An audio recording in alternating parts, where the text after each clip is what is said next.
think I think it's too high scoring. I love high scoring football, but I wish they could extend it to 100 yards because you limit you limit the way the defense, you limit the freedom of the defenses, and you limit their opportunities. You make it way too hard on defense. They should make the field wider.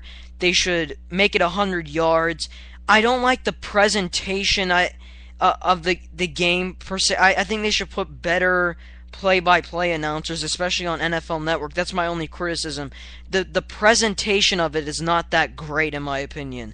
I would like better game presentation when it comes to the AFO. Alright, then I want to go to NBA. Who do you, out of the teams, do you think Warriors have a chance this year to beat the Lakers or no?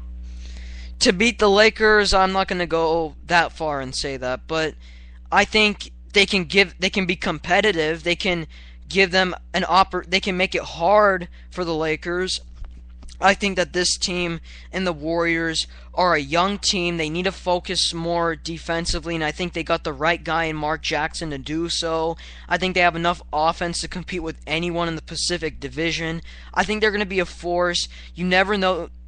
They could compete for that 8th spot, but I think we need to wait maybe 1 or 2 years till we really see this team's full potential. Do you think the Suns will be in competition even though they don't have Steve Nash anymore? No, I don't think offensively they have enough to compete in that division. I don't think they make the playoffs, and I think this is going to be a down year for them, honestly. How will the Hornets do? Or is this just going to be like a couple of years until you see them in the playoffs? The Hornets, I think, are a team that it's going to be developmental. There's so much great competition in the East, per se, with the Bucks and all these other types of teams. I mean, you look at the Knicks; they're still going to be competitive in those low type seeds in the like the 8th or 7th seed in the Eastern Conference. I don't think they make it in. You never know, but I still think this team is a little bit too young. They need to get some experience under their belt, and when they do, then we'll start talking playoffs. Do you think the Rockets have a chance since they signed Jeremy Lin? No, I don't think they have. Besides Lin, I think their front line is not good enough.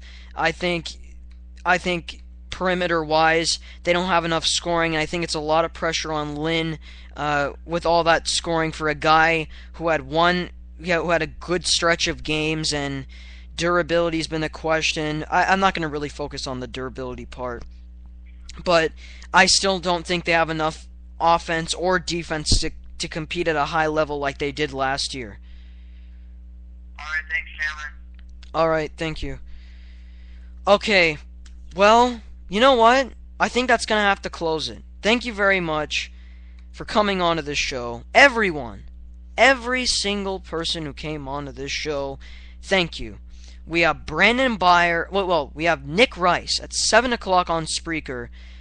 Stay tuned on the Facebook page. Like us on our Facebook page. And like us on our Facebook page. We won't be taking any more calls. Sorry, Ari. We won't be taking any more calls. Thank you for listening. Really appreciate it. Thanks for commenting on the chat board. Like our page on Facebook, National Sports. Only capital letter is the N, NATIONALSPORTS. Click search and you'll find us, a bunch of that group picture, and you'll see us there. Thank you for listening. Also follow us on Twitter. We got a really I like the Twitter page, to be honest. It's let me check here. It's at National Sports 1, all capitalized, and 1, and then you with the number 1, all one word, all no space, and really appreciate it. Thank you very much for coming on. I really like the contributions of everyone coming on here. Thank you, Lamar, Gafford. Thank you for everyone commenting. Thank you for everyone calling in, and I'll tell you when my next show is, and like always, hasta luego.